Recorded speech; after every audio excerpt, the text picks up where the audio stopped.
Hi friends, பொதுவாக சிவராத்திரி 12 மாதங்கள்ல வரும். ஆனா மாசி மாதம் வரக்கூடிய மகா சிவராத்திரியில் விரதம் இருந்து சிவபெருமானை வழிபட்டால் சிவபெருமான் அருள் நமக்கு பரிபூர்ணமாக கிடைக்கும். மகா சிவராத்திரி விரதமும் வழிபாடும் எப்படி இருக்கணும்னு பார்க்கலாம். அதுக்கு முன்னாடி என்னோட பேஜை ஃபாலோ பண்ணாதங்க, ஃபாலோ பண்ணிக்கோங்க. மகா சிவராத்திரி பிப்ரவரி மாதம் ஞாயிற்றுக்கிழமை, அதாவது இன்னைக்கு 15ஆம் தேதி காலையில் 6 மணிக்கு நான் குளிச்சுட்டு விரதம் ஸ்டார்ட் பண்ண தொடங்கிட்டேன். விரதம் எப்போ ஸ்டார்ட் பண்ணுறதுன்னு பார்த்தீங்கன்னா, காலையில் 6 மணிக்கு தொடங்கி அடுத்த நாள் காலை 6:30 மணிக்கு நம்ம முடிச்சுக்கலாம். கன்சீவாக இருக்கிறவங்க அது மனசார நினச்சி வேண்டிக்கினாலே போதும், விரதம் இருக்க தேவையில்லை. ஆரோக்கியமாக இருக்கிறவங்க நான் விரதம் இருக்க முடியும் என்னால் அப்படின்றவங்க விரதம் மேற்கொள்ளலாம். சிவராத்திரி வழிபடும் நேரம் பார்த்தீங்கன்னா ஈவினிங் 6 மணிக்கு மேலே தொடங்குது. பூஜை ரூம்லையும் வழிபடலாம், இல்லைனா தனியாக மஞ்சள் நீர் தெளித்து சிவபெருமானை நம்ம அலங்காரம் பண்ணி வழிபடலாம். மகா சிவராத்திரின்றது 4 காலமாக பிரித்து நம்ம வழிபடலாம். அது என்னென்ன 4 காலம்னு பார்த்தீங்கன்னா, பிரம்மா, விஷ்ணு, அம்பாள், தேவாதி தேவர்கள் எல்லாம் சிவபெருமானை வழிபடுவாங்க. அதை தான் 4 காலமாக பிரித்து நம்ம வழிபடுறோம். நான் சிவபெருமானை வழிபடுறதுக்கு 4 நெய்வேத்தியம் எடுத்துக்கிட்டேன். பால், கொள்ளு, பாயாசம், பஞ்சாமிர்தம், இது 4ஐயும் நான் சிவபெருமான் வழிபடுறதுக்கு நெய்வேத்தியமாக எடுத்துக்கிட்டேன். முதல் காலம் 7:30 மணிக்கு துவங்குது. அதில் பிரம்மதேவர் வழிபட்ட காலம்னு சொல்லுவாங்க.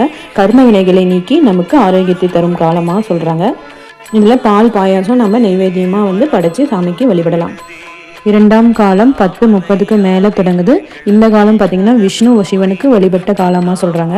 அதனால் முடிஞ்ச எளிமையாக இதெல்லாம் பஞ்சாமிர்தம் நெய்வேத்தியமாக சிவனுக்கு படைச்சி நம்ம வழிபடலாம். இந்த 3ஆம் காலத்தில் தான் கண்டிப்பாக கண் விழித்து சிவனுக்கு வழிபட வேண்டும்னு சொல்கிறாங்க. ஏன்னா இந்த காலத்தில் தான் பரமபராசக்தி அம்மையே சிவனுக்கு வழிபட்ட காலமாக சொல்கிறாங்க. இந்த காலம் 12 மணிக்கு துவங்குது. தேனில் இல்லைன்னா பாலில் அபிஷேகம் பண்ணி நாம் சிவபெருமானை இந்த காலத்தில் வழங்கலாம். ஏன்னா சகல சௌபாக்கியங்களும் கிடைக்கிற நேரம் இந்த நேரம் தான் சொல்கிறாங்க. 4ஆம் காலத்தில் தேவர்கள், முனிவர்கள், மனிதர்கள் அனைவரும் இந்த காலத்தில் தான் வழிபட்டாங்க. நெய்வேத்தியமாக கரும்பு பால் அந்த மாதிரி நம்ம நெய்வேத்தியமாக எடுத்து வழிபடலாம். 4:30க்கு 4ஆம் காலம் தொடங்குது. சில பேருக்கு கொஞ்சம் தூக்கம் வரும். ஆனால் 11:45 to 12:15 வரையும் நம்ம கண்டிப்பாக கண் விழிச்சிருந்தால் சகல சௌபாக்கியங்களும் கிடைக்கும். ஏன்னா சர்வசக்தி படித்த அம்பிகையே லிங்கோத்பவ அப்படின்ற அக்னி பிளம்பில் இருந்த சிவனை அம்பாள் வழிபட்ட காலம்னு சொல்லுவாங்க. இதுதான் மிக மிக முக்கியமான நேரமும் கூட. இந்த காலத்தில் சிவனுக்கு ஒரு வில்வ இலையை வச்சு நம்ம வழிபாடு செய்யணும். உலகத்தில் எத்தனையோ மரங்கள் இருக்க, சிவபெருமானுக்கு வில்வ மரம் ஏன் பிடிக்கும்னு பார்த்தீங்கன்னா, புராணங்களின்படி பார்வதி தேவி விளையாடும் போது அவரது நெற்றியில் இருந்து சிந்திய ஒரு துளி வேர்வையில் இருந்து வந்தது தான் இந்த வில்வ மரமாக தோன்றியது. இப்படி மரம் முழுவதும் தேவியின் அம்சமாக இருப்பதால் சிவபெருமான் இதன் நிழலையே வாசம் செய்ய விரும்புகின்றார். வில்வ இலையில் இருக்கும் 3 இலைகள் சிவன், பிரம்மா, விஷ்ணு ஆகிய மும்மூர்த்திகளையும் சிவனின் 3 கண்களையும் குறிக்கின்றன. ஆழகால விஷத்தை உண்ட சிவபெருமானின் உடல் உஷ்ணத்தை தணிக்க தேவர்கள் இந்த குளிர்ச்சியான இலைகளை கொண்டு வழிபட்டனர். இதற்கு ஒரு கதையும் உண்டு. சிவராத்திரி அன்று வேடன் ஒருவன் தெரியாமல் வில்வ இலைகளை பறித்து கீழே இருக்கும் லிங்கத்தின் மேலே போட்டுவிட்டான். லிங்கத்தின் மேலே போட்டதற்காகவே சிவபெருமான் அவருக்கு மோட்சத்தை அளித்தார். வில்வ இலைகளை கழுவி திரும்பவும் பூஜைக்கு பயன்படுத்தலாம். திங்கட்கிழமைகளில் சிவனுக்கு வில்வ இலை சாற்றி வழிபட்டால் உங்கள் வேண்டுதல்கள் அனைத்தும் நிறைவேறும். அருள் பொழியுதே அனலான மலை காண மனம் குளிருதே.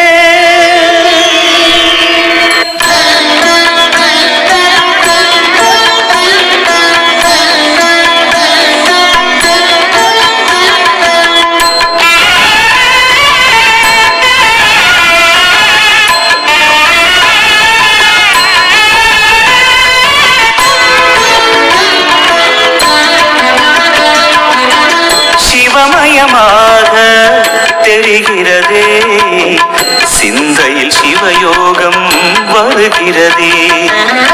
சிவமயமாக தெரிகிறதே சிந்தையில் சிவயோகம் வருகிறதே.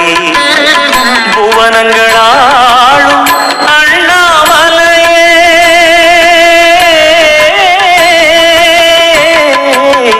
புவனங்களாளும் அண்ணாமலையே எனது விழிகளில் காணும் பொழுதிலே மாறிடுதே மனம் ஊரிடுதே.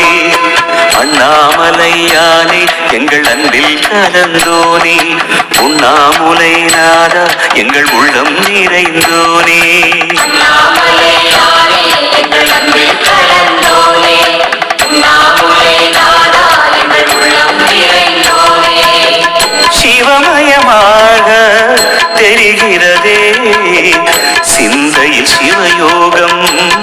வருகிறதே, சிந்தையில் சிவயோகம் வருகிறதே.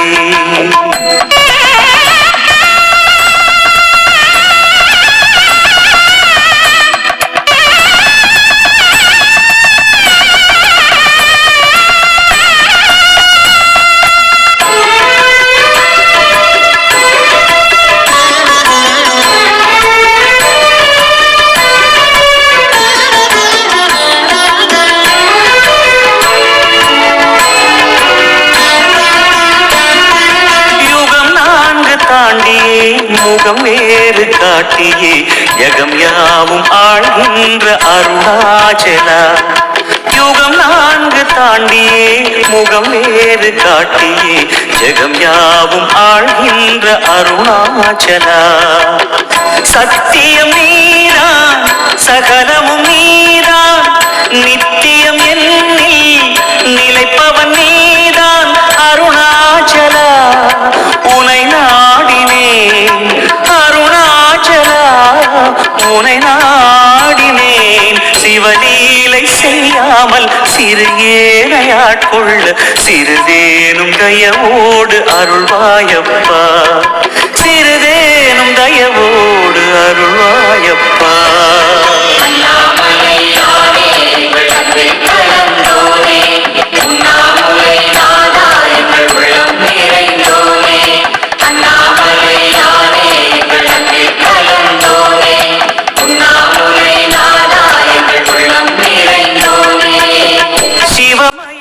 நான் வந்து நைட்டெல்லாம் கண் விழிச்சு 4 கால பூஜையும் செஞ்சுட்டு ஓம் நம சிவாயா பாராயணம் சொல்லிட்டு மறுநாள் காலையில் குளிச்சுட்டு 6 மணிக்கு தீபம் ஏற்றி சிவபெருமானின் நாமத்தை 108 முறை உச்சரித்து தீபதூப ஆராதனைகள் காட்டிட்டு சிவனுக்கு படைத்த நெய்வேத்தியத்தை சாப்பிட்டு என்னோட விரதத்தை நான் முடிச்சேன். விருப்பங்களை நிறைவேற்றவும் பிரச்சனைகளிலிருந்து விடுபடவும் ஈஸ்வரின் ஆசீர்வாதம் கிடைக்கும்.